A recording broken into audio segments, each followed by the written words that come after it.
Hey guys, welcome back. അങ്ങനെ കാത്തിരുന്ന് ആ ദിവസം വന്നെത്തിയിട്ടുണ്ട്. അതന്നെ എന്റെ ജേണൽ ബുക്കിലെ ലാസ്റ്റ് പേജിലെ ജേണലാണ് ഞാൻ ഇപ്പൊ ചെയ്യണത്. നല്ല ക്രിയേറ്റീവ് ആയിട്ട് വലിയ അടിപൊളിയായിട്ടുള്ള ജേണലൊന്നുമല്ല ഇത്. നല്ല സിമ്പിൾ ആയിട്ടുള്ള ഒരു ജേണലാണ്. പക്ഷെ ഇത് ചെയ്യണ സമയത്ത് ഞാൻ ഭയങ്കര ഹാപ്പി ആയിരുന്നു.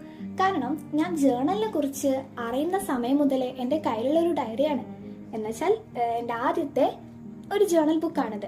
അത് ഞാൻ ചെയ്യണ സമയത്ത് വിചാരിച്ചിരുന്നു ഇതെങ്ങനെയും കംപ്ലീറ്റ് ആക്കണമെന്ന്. അത് സാധിച്ചിട്ടുണ്ട്. പക്ഷെ ഇത്ര പെട്ടെന്നാവുമെന്ന് ഞാൻ കരുതിയിട്ടില്ലായിരുന്നു. ഇത് ചെയ്യുമ്പോൾ ചെറിയൊരു സങ്കടമൊക്കെ ഉണ്ട്. കാരണം എൻ്റെ ഫസ്റ്റത്തെ ജേണൽ ബുക്കല്ലേ ഇവിടെ അവസാനിച്ചിട്ടുള്ളത്. പക്ഷേ പുതിയ ഡയറിയിൽ ഇനിയും ജേണൽ ചെയ്യലോ, അതാലോചിക്കുമ്പോൾ ഞാൻ ഹാപ്പിയാണ്. ഇനി പുതിയ ഡയറിയിലെ ജേണൽ വീഡിയോസ് ഞാൻ അപ്ലോഡ് ചെയ്യണമെന്ന് വിചാരിക്കുന്നുണ്ട്. എല്ലാവരും എന്നെ കട്ടക്ക് സപ്പോർട്ട് ചെയ്യൂലേ? അങ്ങനെ പറഞ്ഞു വന്ന് നമ്മളവിടുത്തെ ലാസ്റ്റ് പേജിലെ ജേണൽ കഴിഞ്ഞിട്ടുണ്ട്. ഇനി കുറച്ചു കാലത്തിന് ഈ ഡയറി ഒന്നും കാണുന്നുണ്ടാവില്ല.